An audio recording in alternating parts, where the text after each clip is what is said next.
Good afternoon. Environmental protesters have taken their campaign from the Kingsnorth power station to sites across the southeast.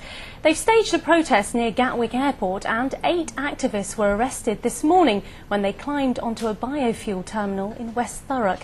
It comes as some residents living near the camp at Hoo say their lives are being unfairly disrupted by what they see as over-the-top policing.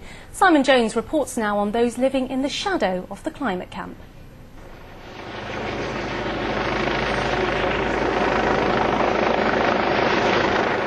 This is what happens when your quiet road gets taken over by protesters and the police. Right, the actual camp is in that direction. We've had police coming down in between these rows of pear trees, and we've had the helicopter which has been hovering overhead. Alan Tristram says he was stopped by police 3 times on a single attempt just to get home. And then he said, "Have you got an identification?" I said, "No, I haven't." I said, "And if I did have, I wouldn't show it to you, because why should I?" And then he said, "Oh, I'll let you off this time."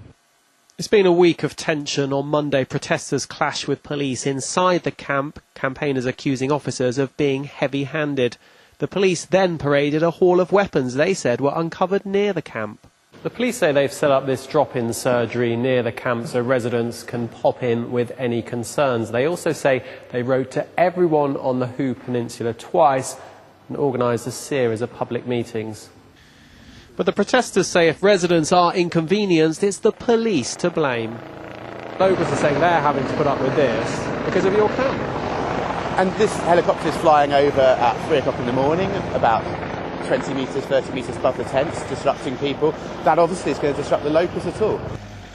But all sides agree Hoo has never seen anything like this before. Simon Jones, BBC South East Today, Hoo. Now our environment correspondent Mark Norman reports on this morning's protest at the oil depot. This protest began at 8:30 this morning. A group locked themselves together across the entrance to this biofuels terminal in Thurrock. We blockaded this vehicle entrance to the Vopak storage depot, which is owned by Green Energy, and there were some people up at the top who dropped a banner and who locked on to the stairwell.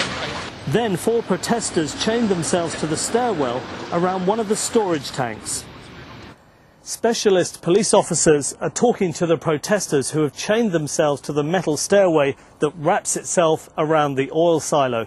They've been up there for around 2 hours. At this point, it's not clear when they might come down. Mark Norman with that report.